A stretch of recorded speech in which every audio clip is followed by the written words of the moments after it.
ഹരേ കൃഷ്ണ. നാരായണീയത്തിലെ ദശകം 48 ഞാൻ ചൊല്ലണത്. നളകൂബര മണിഗ്രീവന്മാരുടെ ശാപമോക്ഷം. ഉലൂഖല ബന്ധനത്തിന് ശേഷം ഉണ്ണികൃഷ്ണൻ അവർക്ക് രണ്ടുപേർക്കും ശാപമോക്ഷം കൊടുക്കുകയാണ്. ഇത് നാരായണീയത്തിലെ 48 ദശകമാണ്. അതേപോലെ ശ്രീമദ് ഭാഗവതത്തിലെ ദശമസ്കന്ധത്തിലെ 9 അധ്യായത്തിലെ ഒടുക്കത്തെ 2 പദ്യവും 10 അധ്യായവും 11 അധ്യായത്തിലെ 6 ശ്ലോകവും അതാണ് ഈ ദശകത്തിൽ സംഗ്രഹിച്ചിട്ടുള്ളത്. അതിനുശേഷം ഭാഗവതത്തിലെ ബാലലീലകളാണ് വർണ്ണിച്ചിട്ടുള്ളത്. അപ്പോൾ ഇവിടെ നളകൂബര മണിഗ്രീവന്മാരുടെ ശാപമോക്ഷമാണ്. അപ്പോൾ എല്ലാ ദിവസവും എന്ത് അപകടം പറ്റുകയാണെന്നുണ്ടെങ്കിലും എല്ലാം ഉണ്ണികൃഷ്ണൻ്റെ എല്ലാ ദിവസങ്ങളും ആഘോഷിക്കപ്പെടുകയാണ്. സാധാരണക്കാർക്ക് അത് മനസ്സിലായിക്കൊള്ളണം എന്നില്ല. നമുക്കത് വളരെ അപകടം പിടിച്ചൊരു കാര്യമായിട്ടാണ് തോന്നുന്നത്. 2 മരങ്ങൾ പൊട്ടി വീണു, അതിൽ ആർക്കും ഒന്നും അപകടം പറ്റിയില്ല.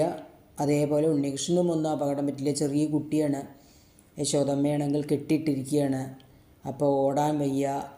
അങ്ങനെയൊക്കെയാണ് നമ്മൾ സാധാരണക്കാർ വിചാരിക്കുക. പക്ഷേ അതിൽ വലിയൊരു കഥ അതിലടങ്ങിയിട്ടുണ്ട്. അതിൻ്റെ അവസാനത്തിലേക്കാണ് ആ ഒരു ശാപമോക്ഷം വരുന്നത്. അഹങ്കാരികളായി മാറിയിട്ടുള്ള നളകൂബര മണിഗ്രീവന്മാരുടെ അവർക്ക് കിട്ടിയ ശാപവും അതിന് ആ ശാപമോക്ഷം കൊടുക്കുകയാണ് കൃഷ്ണൻ. അപ്പോൾ എല്ലാവരും ഉണ്ണികൃഷ്ണനെ സ്തുതിക്കുകയാണ് അവിടെ. അപ്പോൾ നമുക്കും അതൊന്ന് ചൊല്ലി നോക്കാം. കൂടെ ചെല്ലാൻ പറ്റുന്നവർക്ക് ചെല്ലാം, അല്ല അത് റെക്കോർഡ് ചെയ്ത് വെച്ചിട്ട് ചെല്ലണവർക്കാണെങ്കിലും ചെല്ലാം.